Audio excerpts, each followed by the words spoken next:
اونچوں میں اونچا سمجھیے جسے، سارے اونچوں میں اونچا سمجھیے جسے، اس اونچے سے اونچا ہمارا نبی، اور ملک کونین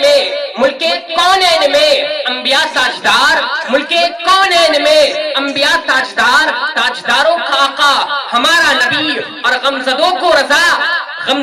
رضا مستدیجے کے ہے، غمزدوں کو رضا مستدیجے کے ہے، بے کسوں کا سہارا ہمارا نبی حضرت گرامی۔ بڑی تیزی کے ساتھ اب آئیے میں اپنے عنوان کی طرف متوجہ ہوتا ہوں۔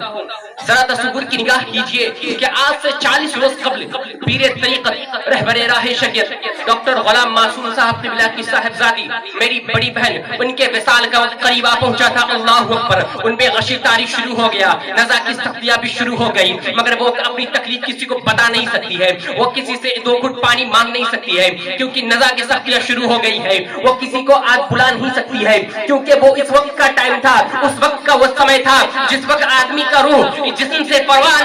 جسم سے نکلنے کا وقت تھا۔ اللہ اکبر، جسم جب گلے سے کھرکھراہٹ کی آوازیں شروع ہو گئی، جسم نے اپنا ساتھ چھوڑ دیا، ان کا وصال ہو گیا۔ عزیزوں و اقارب جتنے بھی گھر میں موجود تھے، ماں باپ بھائی بہن جتنے بھی تھے، سب کی آنکھیں شدید غم سے نم ہو گئی، سب کی آنکھوں سے آنسو جاری تھا۔ اللہ اکبر، ان کی جنازہ کی اطلاع دی جانے لگی، جتنے دوست و احباب تھے سب کو اطلاع دے جانے لگی، کچھ لوگ ان کے تدفین و تدفین کے انتظام میں لگ گئے،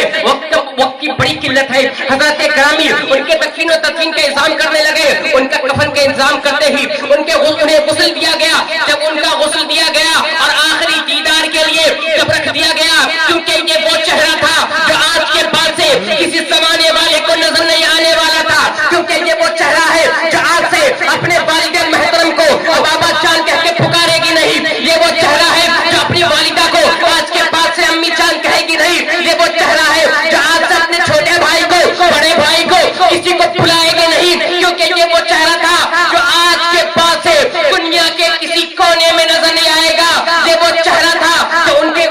کے وصال کو، جو ان کے باڈی کو، جو ان کے لاش کو اس قبرستان کی طرف لے جانا شروع کر دیا گیا، اس قبرستان کی طرف جنہیں مجھے رات کی تاریخ میں جانے کی ہمت نہیں ہوتی ہے، نہ جانے کتنی راتیں اس قبرستان میں انہیں گزارنی ہوگی، جب انہیں قبریں منتقل کر دیا گیا۔ عزیز و اقارب نے یہ پڑھنا شروع کیا، منہا خلقناکم وفیہا نعیدکم ومنہا نخرجکم تارۃ اخری،